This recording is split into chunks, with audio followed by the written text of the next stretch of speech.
Je vais rebondir sur ce titre un peu à rallonge que m'a proposé Emmanuel, et qui m'arrangeait bien parce que je ne savais pas de quoi j'allais parler quand il me l'a proposé, donc ça me laissait un petit peu de temps pour choisir parmi tous ces termes celui qui aurait le plus de probabilité d'être évoqué. Donc je vais profiter de ces quelques minutes, puisque je vous ai sous la main, pour en fait vous poser des questions et vous soumettre des interrogations plutôt que de vous apporter des réponses ou plus largement des considérations ou des informations, etc. Je voudrais mettre l'accent en fait sur deux paradoxes. Un premier paradoxe qui me frappe de plus en plus, c'est l'inégalité.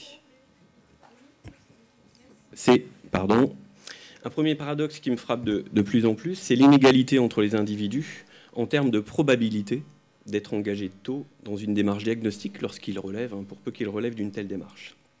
Alors c'est un paradoxe parce qu'aujourd'hui, et depuis quelques jours, on est sur une université d'été qui va s'intéresser au diagnostic précoce. Il y a tout un élan qui défend et qui va promouvoir le diagnostic précoce.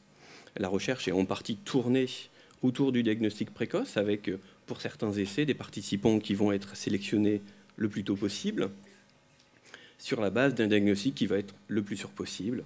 Et on a là peut-être, j'en sais rien, il faudrait vraiment poser la question aux spécialistes, le prototype d'une future file active de patients. On trouve également nombre de guides de bonnes pratiques, de recommandations nationales, internationales, elles sont vraiment très faciles à trouver, qui vont encourager, guider le diagnostic précoce et qui vont le justifier, expliquer le lien diagnostic précoce, intervention précoce, etc. Il y a toute une logique.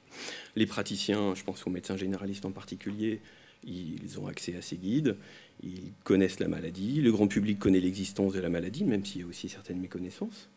Et en plus de ça, on l'a vu tout à l'heure, il y a tout un maillage qui existe, alors via les médecins de famille, les consultations mémoire, les centres mémoire et ressources, les consultations beaucoup plus larges, neurologiques, gériatriques, psychiatriques, tous les bilans qui peuvent être réalisés au décours d'un incident somatique, en SSR, les expertises aussi que vous avez évoquées.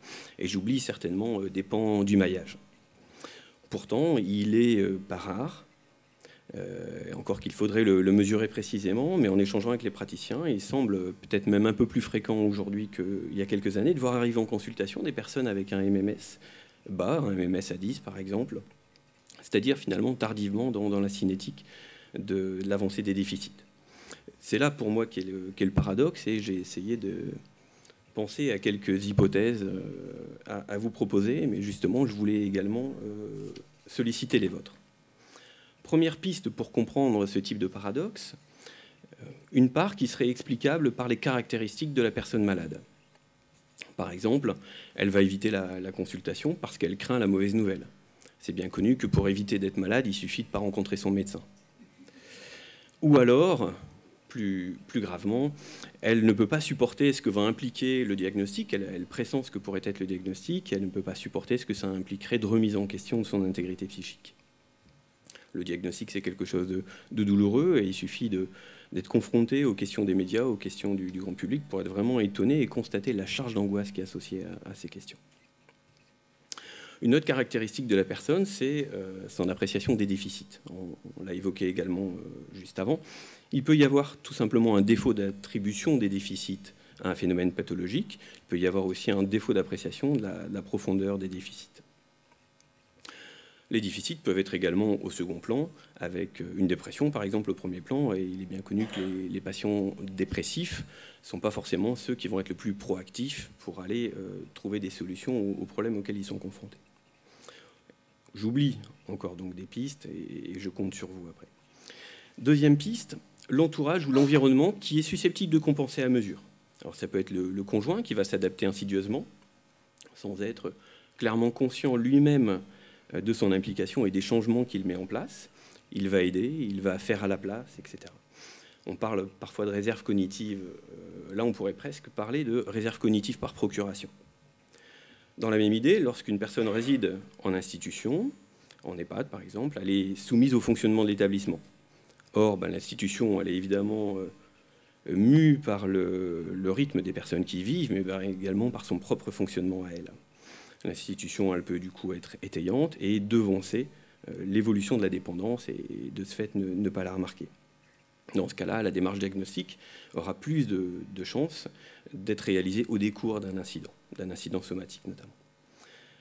Troisième piste, le maillage médical qui peut avoir des défauts. On peut trouver des défauts dans ce maillage en termes de repérage, d'orientation, de passage de relais vers les spécialistes, d'annonce, de feedback du spécialiste vers le généraliste, et j'oublie certainement des choses. Dans ce maillage médical, il faut pouvoir, il faut savoir et il faut estimer pertinent également de mener une démarche de repérage. Idem, il faut savoir et estimer pertinent mener une démarche d'annonce puis de prise en charge. Et là, on peut observer des inégalités dans les pratiques qui seraient à comprendre et à investiguer. Tous les médecins ne sont pas égaux face à cet aspect de leur pratique. Comment comprendre que dans un cabinet médical où il y aurait 3 médecins installés, le docteur A et le docteur B n'aient pas les mêmes pratiques face à des cas de figure similaires?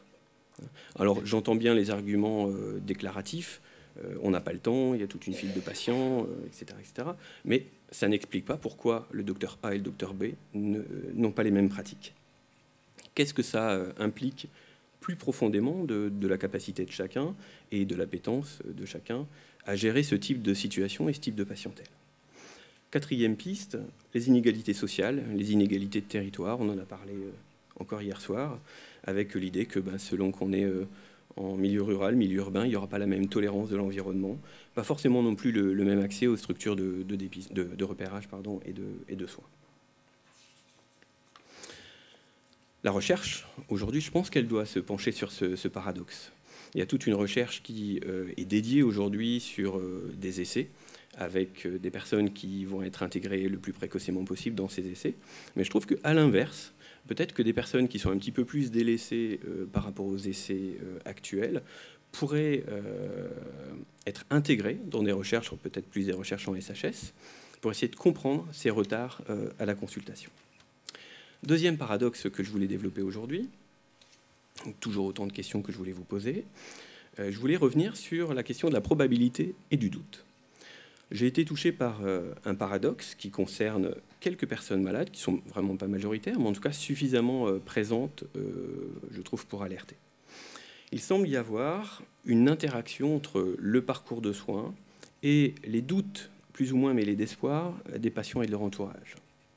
Comme si les doutes allaient se nourrir de toutes les marges d'incertitude qui vont être induites par le rapport aux symptômes et aux soins. Alors, 5 exemples.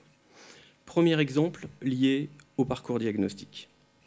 Si le professionnel, je pense avant tout au neurologue, si le professionnel s'est montré hésitant, il a raison d'hésiter, il ne va pas lancer un diagnostic comme ça à brûle-pourpoint.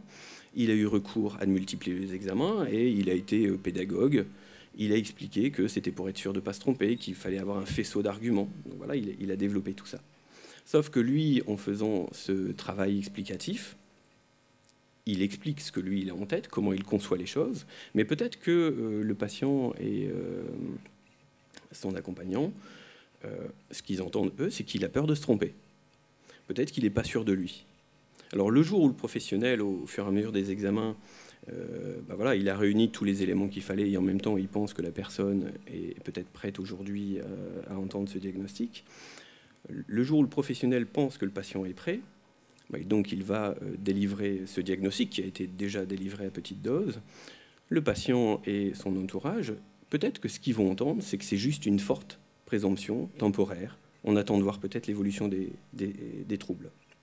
Donc il y a toujours un risque de dialogue de sourds qui va s'installer sur ce que chacun interprète de la démarche et de l'attitude de l'autre.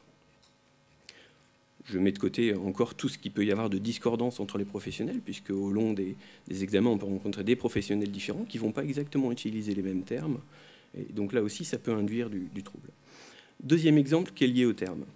Si le médecin évoque un diagnostic dans des termes assez traditionnels, de type maladie d'Alzheimer probable, alors qui est peut-être désuet, mais utilisé toujours aujourd'hui, il va communiquer en fait une expression diagnostique typique, et avec cette expression, il va exprimer sa certitude que c'est une maladie d'Alzheimer, mais avec les réserves d'usage.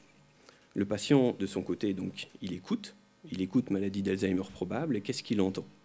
Il entend que c'est probablement une maladie d'Alzheimer. Ce qui n'est pas la même chose, maladie d'Alzheimer, et probablement une maladie d'Alzheimer. Le probable, dans l'arborescence diagnostique, le probable du neurologue et le probable du patient et de son entourage n'auront pas la même signification. Il va peut-être penser, le patient, qu'il y a encore des chances que ce ne soit pas ça. Peut-être qu'il y a toujours des chances que ce ne soit pas ça, mais pas forcément avec le même niveau de probabilité dans l'esprit des uns et des autres. Troisième exemple lié au traitement. Quand on prend un traitement, on est censé en voir les effets.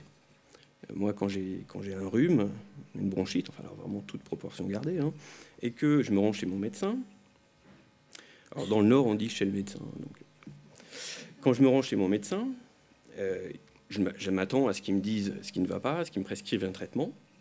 Je prends ce traitement, et si ça ne va pas mieux au bout de 3-4 jours, je retourne le voir et je m'attends à ce qu'il change le diagnostic, qui ne change jamais. En fait, il me dit juste ça a descendu sur les bronches, et qu'il adapte le traitement.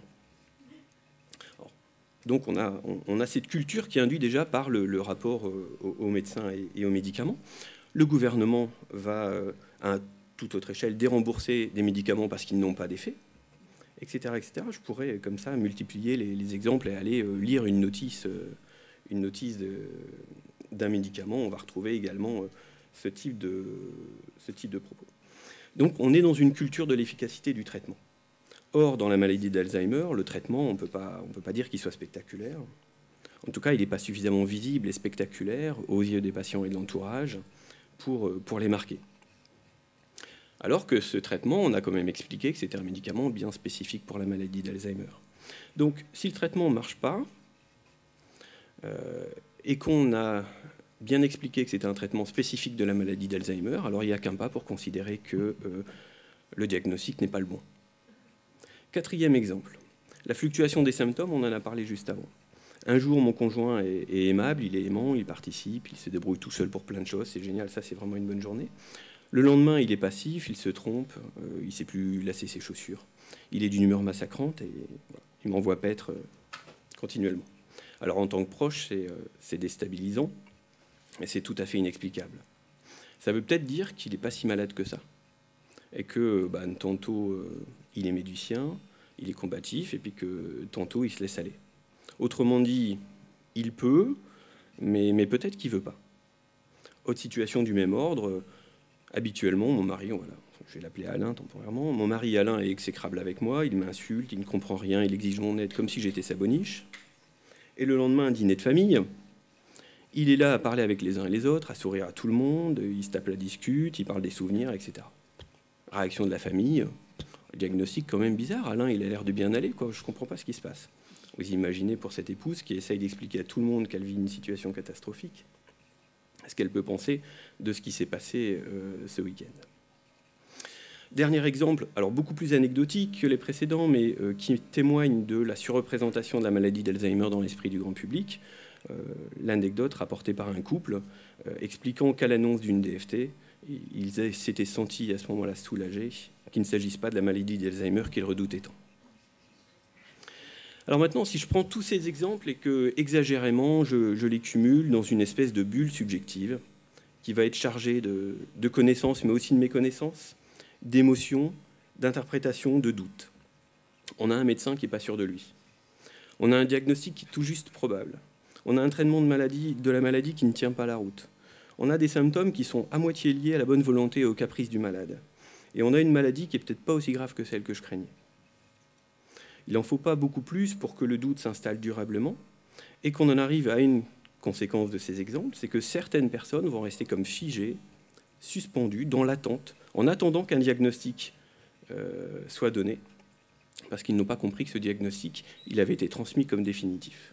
Et donc là, il y a un vrai hiatus entre la démarche médicale qui pense que ce diagnostic a été donné et ce qu'en a compris la famille. Donc voilà, je vais simplement conclure là-dessus en vous renvoyant donc à ces deux types de situations avec toutes les pistes de compréhension et derrière, je pense, plein de questions de recherche qui se posent pour essayer d'aller plus loin. Alors j'ai entendu des propositions de recherche, en gros de théorie par exemple. Je pense qu'il y a plein d'exemples qui pourraient être, de pistes de voies de recherche qui pourraient être utilisées par rapport à ça. Je vous remercie.